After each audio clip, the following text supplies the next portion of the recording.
नमस्कार प्यारे साथियों, हिंदी साहित्य का अंतर्गत इस क्लास में टॉप 10 क्वेश्चन बताने जा रहा हूं। आने वाले सभी परीक्षाओं को ध्यान में रखते हुए टीजीटी, पीजीटी, नेट, जीआरएफ इन सभी परीक्षाओं के लिए यहां से 5 से 10 प्रश्न आने की संभावना 100% है। इसलिए आप सभी लोग अंत तक पढ़ने का प्रयास जरूर करेंगे। अच्छा लगेगा तो एक लाइक कीजिएगा। फर्स्ट क्वेश्चन है, कवि सम्राट की उपाधि किसे दी गई थी? राम नरेश त्रिपाठी, बद्री नारायण प्रेमघन, सी है श्रीधर पाठक, डी है योद्धासी उपाध्याय। आंसर योद्धासी उपाध्याय को दिया गया था। योद्धासी उपाध्याय को हरियोध्य को कवि सम्राट की उपाधि प्राप्त है। यह बात आप नोट कर लेंगे यहाँ पे, ठीक है, क्योंकि बहुत बार टीजीटी पीजीटी में आया हुआ क्वेश्चन। और डॉक्टर गणपति चंद्र गुप्त ने इन्हें आधुनिक काल का सूरदास कह करके संबोधित किए हैं। इनके द्वारा बहुत सारे कृतियां लिखी गई, जैसे प्रिय प्रवास, जो खड़ी बोली का प्रथम महाकाव्य मानी जाती है। सेकेंड है, रसिक प्रिय के रचनाकार कौन है? परमानंद दास, नंद दास, केशव दास, सुंदर कविराज। तो रसिक प्रिय की रचनाकार कौन है? आंसर सी। रसिक प्रिय के रचनाकार केशव दास हैं। इनकी प्रमुख रचनाएं इस प्रकार, जैसे रामचंद्रिका, कवि प्रिय, रतन बावनी, वीर सिंह देव चरित्र, विज्ञान गीता, जहांगीर जस चंद्रिका, नक्शी छंदमाल। आचार्य रामचंद्र शुक्ल जो हैं, इन्हें कठिन काव्य का प्रेत कह करके संबोधित किए थे। और रामस्वरूप चतुर्वेदी ने रामचंद्रिका को छंदों का अजायब घर कहा है। तो इन तथ्यों को आप ध्यान रखेंगे। थर्ड है, राग गोविंद के रचिता का नाम बताएं। सूरदास, नंददास, रहदास या मीराबाई। तो राग गोविंद की रचिता कौन है? आंसर डी, ठीक है। राग गोविंद की रचिता धर्मनिरपेक्ष कावित्री मीराबाई हैं। इनकी अन्य प्रसिद्ध रचनाएं नरसिंह जी का मैरा, जो राग सोठा, और गीत गोविंद का टीका, मलार राग, सत्यभामा, नूरसन और मीरा की गरबी, रुक्मणी मंगल इन्हीं की कृतियां हैं। किनकी? तो ध्यान रखेंगे, यह मीराबाई की कृतियां हैं। तो इस तरह से हमने राग गोविंद की रचिता के बारे में बताया हूँ, और राग गोविंद के द्वारा, ठीक है, और मीराबाई के द्वारा यह कृति लिखी गई है, और इनके द्वारा बहुत सारे कृतियां भी लिखी गई है। इन सभी तथ्यों को इस क्लास में शामिल कर दिया हूँ। 4 है, गोरा बादल की कथा किसके द्वारा रचित है? दलपति विजय, नरपति नाल्हा, जटमल, जल्हन। आंसर जटमल के द्वारा। विस्तार से समझते हैं। गोरा बादल की कथा जटमल द्वारा रचित दलपति विजय की रचना है, जो खुमान रासो 9वीं सदी की है। नरपति नाल्हा कृत विशल देव 13वीं सदी में लिखा है। जल्हन चंद्रवर दाई के पुत्र थे, और उन्होंने पृथ्वीराज रासो नामक रचना को पूर्ण किया है। 5 है, सुदामा चरित्र किसकी रचना है? सुंदर दास की, नंद दास की, कृष्णदास की, परमानंद दास की। तो सुदामा चरित्र किसकी रचना है? यह सूरदास की रचना है। इनकी और कृतियां हैं, जैसे नंद वज्र लीजिए ठोकी बजाए पंक्ति की रचनाकार सूरदास जी हैं। इनकी प्रमुख रचनाएं सुरसागर और सुरावली और साहित्य लहरी है। किनका? तो सूरदास के। ये ध्यान रखेंगे। 6 है, तीसरा सप्तक में कौन कवि शामिल हैं? कुंवर नारायण, मुक्तिबोध, केदारनाथ सिंह, सर्वेश्वर दयाल सक्सेना। तीसरा तार सप्तक की बात कर रहा है, विस्तार से समझते हैं। आंसर जो है वह बी होगा, मुक्तिबोध। कहने का अर्थ है, प्रथम तार सप्तक की स्थापना 1943 ईस्वी में हुई थी, और तीसरा तार सप्तक की स्थापना 1959 में। और इनमें से कौन कौन शामिल थे? कुंवर नारायण शामिल थे, केदारनाथ सिंह शामिल थे, कृति चौधरी शामिल थे, प्रयाग नारायण शामिल थे, ठीक है, और विजय देव नारायण शाही थे, वात्स्यायन थे, सर्वेश्वर दयाल सक्सेना थे।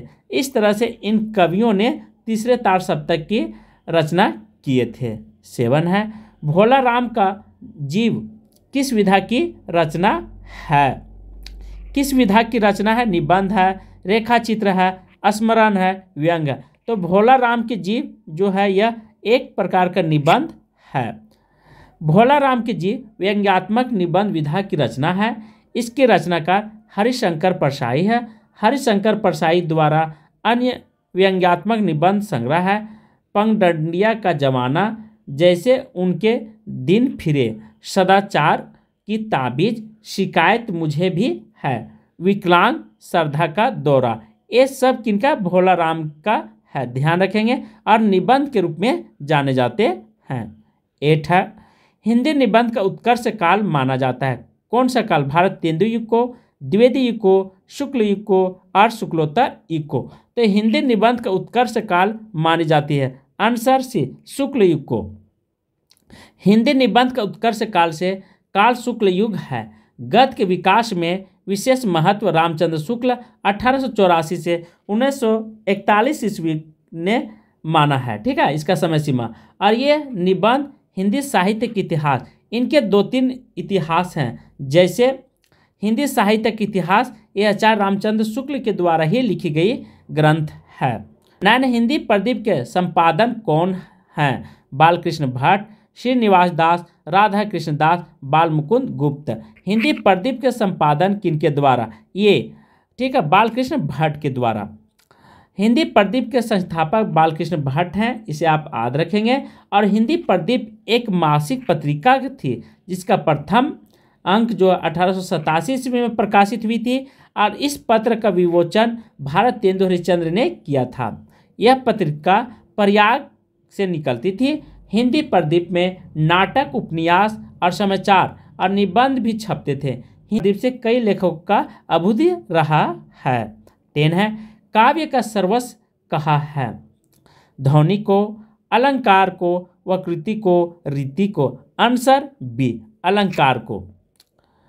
यहाँ पे ध्यान रखेंगे, ध्वनि अलंकार देने वाले कौन थे?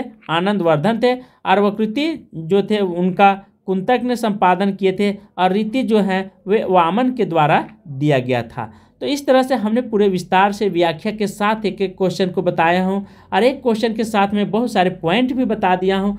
तो हिंदी ग्रंथों की परंपरा चिंतामणि त्रिपाठी से चली, अतः रीति काल का प्रारंभ उन्हीं से मानना चाहिए। यह कथन के लेखक कौन है? Acharya Ramchandra Shukla, Acharya Hazari Prasad Dwivedi, George Grierson, Vishwanath Prasad Mishra. Answer A, Acharya Ramchandra Shukla ji हैं। क्या कहते हैं? और भी बहुत सारे पंक्तियां हैं।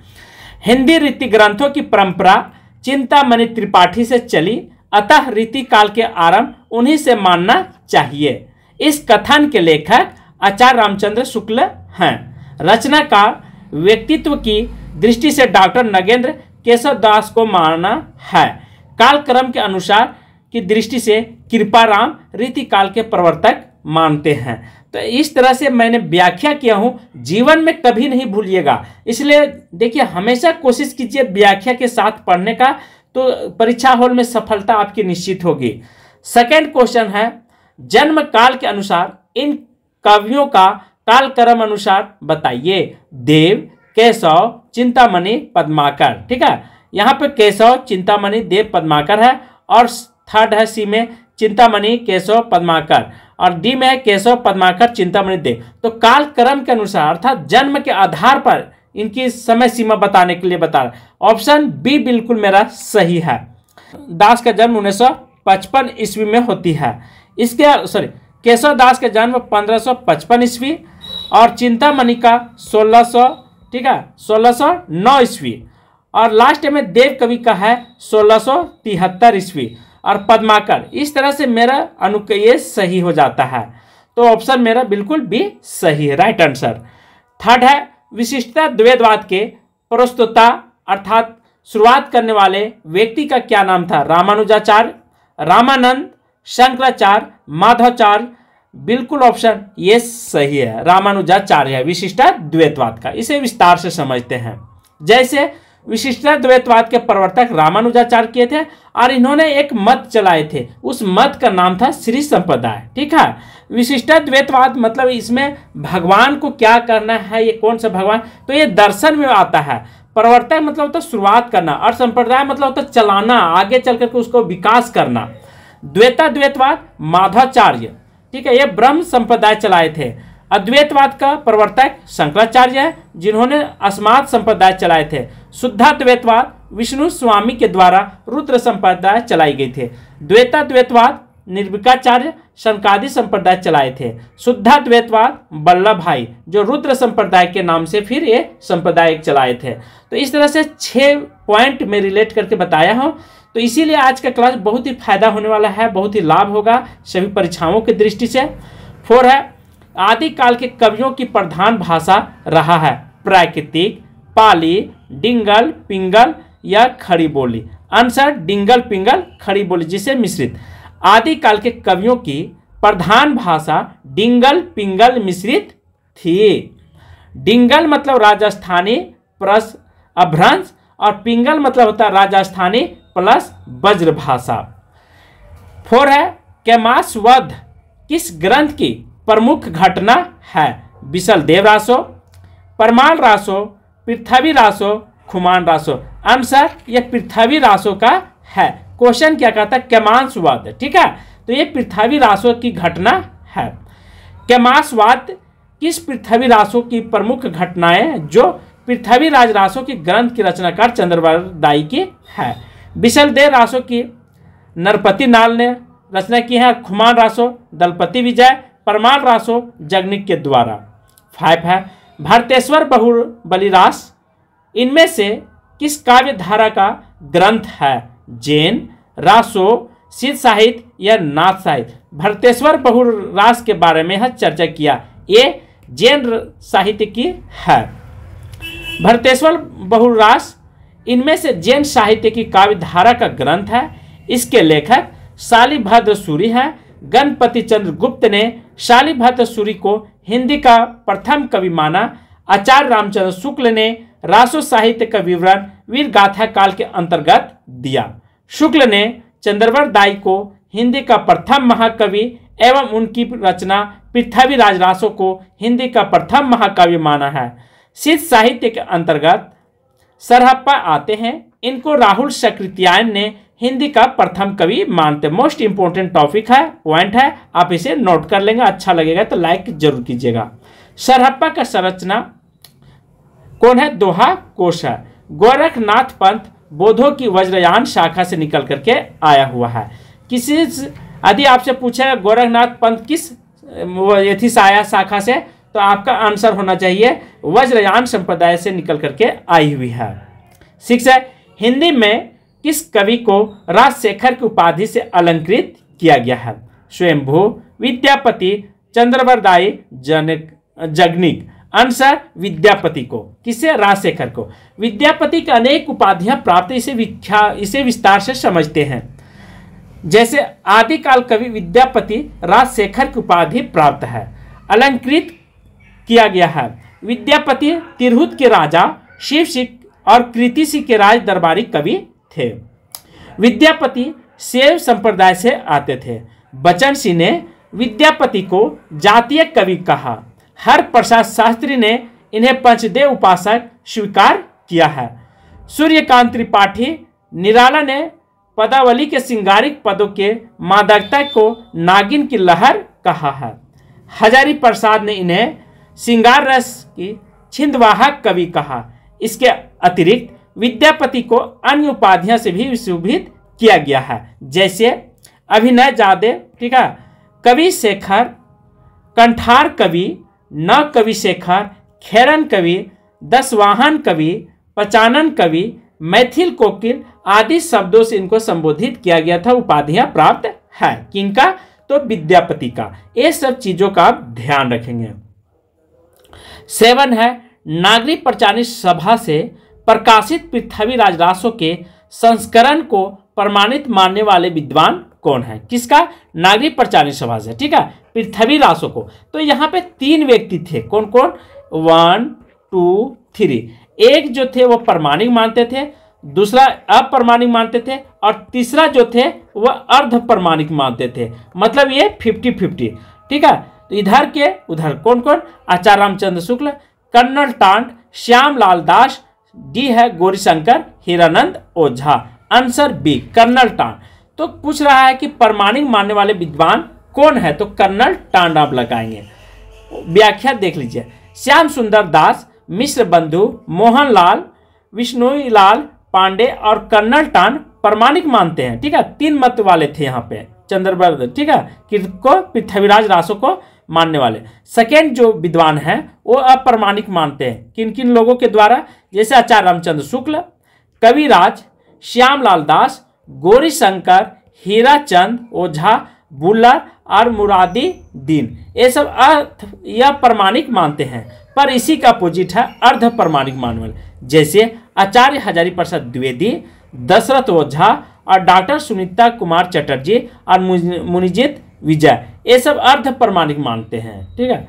8 है हिंदी साहित्य के अंतर्गत इतिहास को व्यवस्थित रूप देने का श्रेय किसको जाता है? शिव सी सरोज को, आचार्य रामचंद्र शुक्ल को, जॉर्ज ग्रियर्सन को, मिश्र बंधु को। पूछ रहा है हिंदी साहित्य को, ठीक है, व्यवस्थित रूप देने का श्रेय किसको जाता है? आंसर आचार्य रामचंद्र शुक्ल को। हिंदी साहित्य के इतिहास को व्यवस्थित रूप देने का श्रेय आचार्य रामचंद्र शुक्ल को जाता है। हिंदी साहित्य के अंतर्गत शुक्ल जी ने वस्तुतः काशी नागरिक प्रचारित सभा द्वारा प्रकाशित हिंदी शब्द सागर की भूमिका के रूप में लिखा गया है तथा इसे आगे परिविधित एवं व्यवस्थित करके स्वतंत्र ग्रंथ का रूप दिया है। 9 है हिंदी साहित्य का आलोचनात्मक इतिहास के लेखक कौन है? आचार्य रामचंद्र शुक्ल, आचार्य हजारी प्रसाद द्विवेदी, डॉक्टर रामकुमार वर्मा, भगीरथ मिश्र। तो हिंदी साहित्य का आलोचनात्मक इतिहास के लेखक कौन है? Answer C Ramkumar Verma. हिंदी साहित्य का आलोचनात्मक इतिहास के लेखक डॉक्टर रामकुमार वर्मा। प्रकाशन वर्ष 1938 में हुआ था। आचार्य रामचंद्र शुक्ल का इतिहास ग्रंथ हिंदी साहित्य के इतिहास स्थान सर्वोच्च है। आचार्य प्रसाद द्विवेदी के इतिहास ग्रंथ हिंदी के साहित्य का आदिकाल और हिंदी साहित्य के उद्भव काल के रूप में जाना जाता है। इनके द्वारा 2 किताबें, 2 ग्रंथें लिखी गई थी। कौन कौन? इतिहास, हिंदी साहित्य का इतिहास आदिकाल, और दूसरा हिंदी साहित्य का उद्भव और विकास। तो ये दोनों ग्रंथों के बारे में आप ध्यान रखेंगे। और 3rd है हिंदी साहित्य की भूमिका। तो 3 हो जाते हैं। 10 है रीति काल को अलंकृत काल किसने कहा था? श्री कृष्णलाल, बी है विश्वनाथ प्रसाद मिश्र, सी है परशुराम चतुर्वेदी, डी है मिश्र बंधु। तो पूछा अलंकृत काल, ठीक है। अनेक विद्वानों ने रीति काल को, आदि काल को अनेक नामों से संबोधित किया है। तो यहाँ पे मैं बात कर रहा हूँ रीति काल का। आंसर डी, मिश्र बंधु के द्वारा रीति काल को अलंकृत काल कहा गया था। मिश्र बंधु 3 भाई हुआ करते थे, ठीक है। इनके द्वारा मिश्र विनोद नाम करके एक पुस्तक निकाली गई थी। मिश्र बंधु रीति काल को अलंकृत काल कहा। रीति काल को भिन्न भिन्न नाम इस प्रकार, जैसे रीति काव्य जॉर्ज ग्रियर्सन महोदय कहते हैं, अलंकृत काल मिश्र बंधु कहते हैं, रीति काल आचार्य रामचंद्र शुक्ल कहते हैं, और यही आचार्य रामचंद्र शुक्ल के द्वारा VVI आप लगा लेंगे, और सर्वमान्य नाम इसे रखा गया है। श्रृंगार काल आचार्य विश्वनाथ प्रसाद कहते हैं, कला काल रामाशंकर शुक्ल कह करके संबोधित करते हैं। 11 है अमरकांत प्रेमचंद्र के किस उपन्यास का पात्र रंगभूमि, कर्मभूमि, गबन, सेवा सदन? तो अमरकांत किस उपन्यास का पात्र रहा था? आंसर बी, यह कर्मभूमि की था। उपन्यास सेवा सदन प्रेमचंद्र के द्वारा इसके पात्र कौन कौन थे? सुमन था, गजाधर था, कृष्णचंद था और संता। कर्मभूमि में यह प्रेमचंद्र के द्वारा लिखा गया, पर इसके पात्र अमरकांत था, समरकांत था, मैना था, सुखदा था और सकीना। एक गबन है, गबन भी प्रेमचंद्र के द्वारा लिखी गई थी, जिनका जलपा, रामनाथ, रतन जोहरा इत्यादि। रंगभूमि प्रेमचंद्र के द्वारा सूरदास, सोफिया, भरत सिंह, महेंद्र कुमार और विनय, ये सब किसका? रंगभूमि के पात्र थे। तो इन पात्रों को भी आप ध्यान रखेंगे, ठीक है। 12 है उसने कहा था कहानी के लेखक कौन है? जयशंकर प्रसाद, रामवृक्ष बेनीपुरी, सी है चंद्रधर शर्मा गुलेरी, डी है वृंदावन लाल। Answer C Chandradhar Sharma. उसने कहा था कि लेखक चंद्रधर शर्मा गुलेरी हैं। उन्होंने अपने जीवन में कुल 3 कहानियां लिखी थी। कब लिखे थे? उसने कहा था 1915 ईस्वी, सुखमय जीवन 1911, बुद्ध का कांटा 1914। 3 कहानियां लिखे थे। आप इसे VVI लगा लेंगे, मोस्ट इंपोर्टेंट, क्योंकि ये क्वेश्चन हमेशा यहाँ से पूछे जाते हैं चंद्रधर शर्मा गुलेरी का। ठीक है। उसने कहा था ये तो बहुत बार आया है, और सुखमय जीवन और बुद्ध का कांटा, ये तीनों क्वेश्चन हमेशा, तीनों कहानियां हर बार पूछी जाती है हर एग्जाम में। 13 है, मुखौटा किस लेखिका का कहानी संग्रह है? मन्नू भंडारी, मंजुल भगत, सी ममता कालिया, डी इंदु बाली। तो मुखौटा किनका है, ध्यान रखेंगे ये ममता कालिया का ऑप्शन बिल्कुल सी सही है। मुखौटा कहानी संग्रह की लेखिका कौन है? ममता कालिया। अन्य भी है, जैसे कहानी छुटकारा, एक आदत औरत, 3rd है प्रतिदिन, और 4 है सीट नंबर 6, ये भी इन्हीं की कहानी है ममता कालिया का। पर मन्नू भंडारी की बात करें तो मन्नू भंडारी के द्वारा बहुत सारी कहानी लिखी गई थी। मैं हार गई, त्रिशंकु, यही सच है, एक फ्लैट, सलाम आदि, ये मन्नू भंडारी की कहानियां हैं। मंजुल भगत की कहानियां जैसे गुलमोहर के गुच्छे, टूटा हुआ इंद्रधनुष, सफेद कौवा और अंतिम बयान, ये मंजुल भगत की कहानियां हैं। और इंद्रबली की कहानियों को भी ध्यान रखेंगे, जैसे इनके द्वारा धरातल लिखी गई थी, चुंबन लिखी गई थी, पंचमा युग किनके द्वारा? इंद्रबली के द्वारा लिखी गई थी।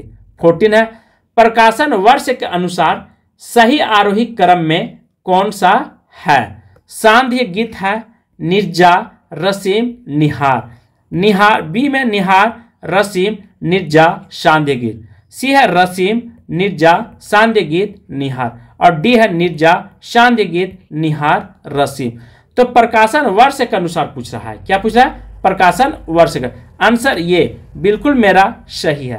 थोड़ा सा व्याख्या, संध्या गीत का समय सीमा 1936 में आई थी, ठीक है।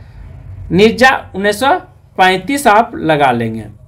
रसीम जो था 1932, ठीक है, और निहार जो था 1930, ये बिल्कुल मेरा सही ऑप्शन है। तो इस तरह से बी मेरा आरोही क्रम में सटीक बैठा है। 15 है, संरचनावाद का जनक माना जाता प्लेटो, सास्यूर, सी है अरस्तु, डी है लेविस्ट्रस। तो संरचनावाद के जनक कौन है? आंसर बी, सास्यूर है। संरचनावाद का जनक सास्यूर को माना जाता है। सास्यूर स्वीडन के प्रसिद्ध भाषाविद थे।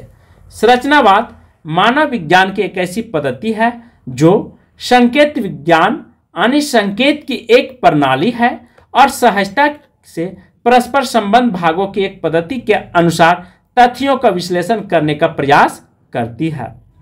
16 है, इनमें से कौन सा शब्द शक्ति का भेद नहीं है? वेदना, करुणा, अभिधा, लक्षणा। तो शब्द शक्ति का भेद नहीं है। आंसर बी, करुणा। करुणा शब्द शक्ति का भेद नहीं है, जबकि अभिधा, लक्षणा और वेदना तीनों शब्द शक्ति के भेद हैं। तो ये बात आप ध्यान रखेंगे।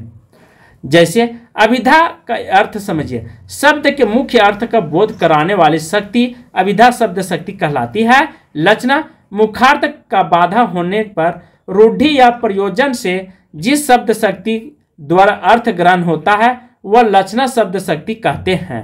वेदना जब अभिधा लक्षणा द्वारा अर्थ ग्रहण नहीं होता तब जिस शक्ति द्वारा अर्थ की प्रतीक होती है उसे शक्ति का वेदना शब्द शक्ति कहते हैं। 70, इनमें से कौन अलंकारवादी आचार्य नहीं है? केशव, जादे, भामक, आनंद वर्धन। अलंकारवादी आचार्य के नहीं के बारे में यहाँ पे चर्चा किया है। Option D, Anand Vardhan. आनंद वर्धन जो है अलंकारवादी आचार्य नहीं है, बल्कि ये ध्वनिवादी आचार्य, जबकि अन्य तीनों अलंकारवादी आचार्य हैं। जैसे भामक काव्य अलंकार, जादेव चंद्रलोक, आनंद वर्धन ध्वन्यात्मक और केशवदास कवि प्रिया है। तो ये सब पॉइंट को आप नोट कर लेंगे। 18 है, कमानी में प्रारंभ से लेकर वासना तक सर्गों का सही क्रम क्या है? चिंता, आशा, काम, श्रद्धा, वासना। बी है चिंता, श्रद्धा, आशा, काम, वासना, और सी है चिंता, आशा, श्रद्धा, काम, वासना। तो मेरा बिल्कुल ऑप्शन सी सही बैठता है, ठीक है। सी चिंता से स्टार्टिंग होता है, एक नंबर पर चिंता, दूसरा पर आशा और तीसरा पर श्रद्धा और चौथा पर काम और 5 नंबर पे वासना आती है। देखिए, कमानी में प्रारंभ से लेकर वासना तक सर्गों का सही क्रम अनुसार चिंता, आशा, श्रद्धा, काम, वासना है। कमानी महाकाव्य जयशंकर प्रसाद का आचार्य शांति प्रिय द्विवेदी के नाम से भी इनको जाना जाता है। कमानी को छायावाद का उपनिषेध कहा गया है। किसको? तो कमानी का। जयशंकर प्रसाद प्रेम और सौंदर्य के कवि के रूप में भी जाने जाते हैं। प्रसाद जी के अन्य प्रमुख कविताएं उर्वशी, वन मिलन, प्रेम राज्य, अयोध्या का उद्धार इनके अन्य कविताएं हैं। उच्च शकोच्छ्वास और वज्रवाहन का कानून कुसुम, प्रेम पार्थिव, चित्राधर, झरना, आंसू लहर आदि भी इन्हीं की कृतियां हैं। 19 आलम, घनानंद, बोधा और ठाकुर किस काव्य धारा के कवि हैं? रीतिबद्ध, रीतिसिद्ध, रीतिमुक्त और रीति प्रिय। ध्यान रखें, आलम, घनानंद, बोधा और ठाकुर के बारे में यहाँ चर्चा किया। आंसर सी, रीतिमुक्त। आलम, बोधा, घनानंद, ठाकुर रीतिमुक्त काव्य धारा के कवि हैं। रीति काल के 3 भाग हैं, रीतिबद्ध, रीतिमुक्त, रीतिसिद्ध माने जाते हैं। रीतिबद्ध प्रमुख कवि हैं चिंतामणि, मतिराम, देव, केशवदास, कुलपति मिश्र आदि। रीतिसिद्ध प्रमुख कवि हैं बिहारी और सेनापति वृंद कवि हैं। 20 सतसैया के दोहरे जो नावक के तीर। नावक का क्या अर्थ है? तीर, नायक, बहेलियां, नाविक। आंसर यहाँ पे तीर होगा। ठीक है, एक चीज और ध्यान रखें कि नावक का 2 अर्थ निकलता है, एक तीर और दूसरा मधुमक्खी का डंक। तो कविता के भावार्थ में डंक हो जाएगा, क्योंकि जब डंक मारती है छोटा लगता है देखने में, लेकिन दर्द जो होता है पूरे शरीर में होता है। और मधुमक्खी से पूरे हाथी का भी शरीर क्या हिल जाती है। तो यहाँ पे तीर का अर्थ होता है, नावक का अर्थ होता है, डंक भी होता है और तीर भी होता है। तो दोनों पॉइंट को आप ध्यान रखेंगे। कविता जब आप पढ़ेंगे तो हमेशा शब्दकोश आपके पास होना चाहिए। तो आज के क्लास में यहीं पे समाप्त कर रहा हूँ। अच्छा लगेगा तो लाइक जरूर कीजिएगा, सब्सक्राइब कीजिएगा। थैंक यू, धन्यवाद।